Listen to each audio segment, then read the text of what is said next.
Hi all, welcome to football arena.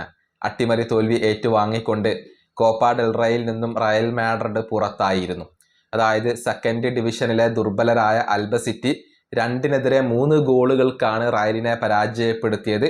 ഇതോടുകൂടി Copa del റേയിൽ നിന്നും pre ക്വാർട്ടറിൽ തന്നെ റയൽ മാഡ്രിഡ് പുറത്താവുകയായിരുന്നു. പരിശീലകനായ അൽവാരോ അർബിലോവയുടെ അരങ്ങേറ്റ മത്സരമായിരുന്നു ഇത്. തുടക്കം തന്നെ പിഴക്കുന്ന ഒരു കാഴ്ചയാണ് നമുക്കിപ്പോൾ കാണാൻ കഴിഞ്ഞിട്ടുള്ളത്.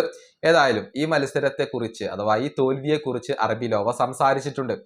അതായത് താരങ്ങളെ കുറ്റപ്പെടുത്തേണ്ടതില്ല, ഇതിന്റെ ഉത്തരവാദിത്തം താൻ ഏറ്റെടുക്കുന്നു എന്നാണ് ഈ പരിശീലകൻ പറഞ്ഞിട്ടുള്ളത്. അദ്ദേഹത്തിന്റെ വാക്കുകൾ ഇങ്ങനെയാണ്: ഈ തോൽവി വളരെയധികം വേദനാജനകമാണ്, ആരാധകർ ദുഃഖിതരാണ്, ഞങ്ങൾ നല്ല രൂപത്തിലേക്ക് മാറേണ്ടതുണ്ട്.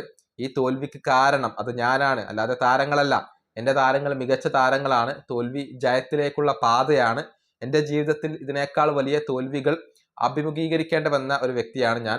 താരങ്ങൾ എല്ലാവരും നല്ല രീതിയിൽ ശ്രമിച്ചിട്ടുണ്ട്, അവരെ നമുക്ക് കുറ്റപ്പെടുത്താനാവില്ല. ഇതാണ് റയലിന്റെ പരിശീലകനായ അർബിലോവ മത്സരശേഷം പറഞ്ഞിട്ടുള്ളത്. കൂടാതെ സൂപ്പർ താരം വിനീഷ്യസ് ജൂനിയർ ആയിരുന്നു ഈ മത്സരത്തിലെ ക്യാപ്റ്റൻ. മോശമല്ലാത്ത രൂപത്തിൽ അദ്ദേഹം കളിച്ചിട്ടുണ്ട്.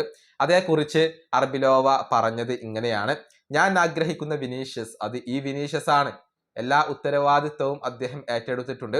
ടീമിനെ അദ്ദേഹത്തിന്റെ ചുമലിൽ ഏറ്റാനുള്ള ശ്രമം അദ്ദേഹം നടത്തുകയും ചെയ്തു. ഇന്നത്തെ വിനിയാണ് യഥാർത്ഥത്തിലുള്ള ക്യാപ്റ്റൻ വിനി. അതാണ് ഇപ്പോൾ അർബിലോവ പറഞ്ഞിട്ടുള്ളത്. അതായത് ടീമിനെ മുന്നിൽ നിന്ന് നയിക്കാൻ വിനീഷ്യസ് ജൂനിയർ ശ്രമിച്ചു, കഴിയുന്ന പോലെ അദ്ദേഹം ശ്രമിച്ചു. ഇതിന്റെ എല്ലാം ഉത്തരവാദിത്തം അദ്ദേഹം ഏറ്റെടുത്തു എന്നൊക്കെയാണ് അർബിലോവ ഇപ്പോൾ വ്യക്തമാക്കിയിട്ടുള്ളത്. ഏതായാലും റയലിനകത്ത് കാര്യങ്ങൾ അത്ര പന്തിയല്ല. ഒരു സെക്കൻഡ് ഡിവിഷനിലെ ദുർബലരായ ടീമിനോട് പരാജയപ്പെട്ടുകൊണ്ടാണ് റയലിന് ഇപ്പോൾ പുറത്താവേണ്ടി വന്നിട്ടുള്ളത്. ഈ വീഡിയോയുടെ അവസാനിപ്പിക്കുന്നു. അടുത്തൊരു വീഡിയോ കാണാം.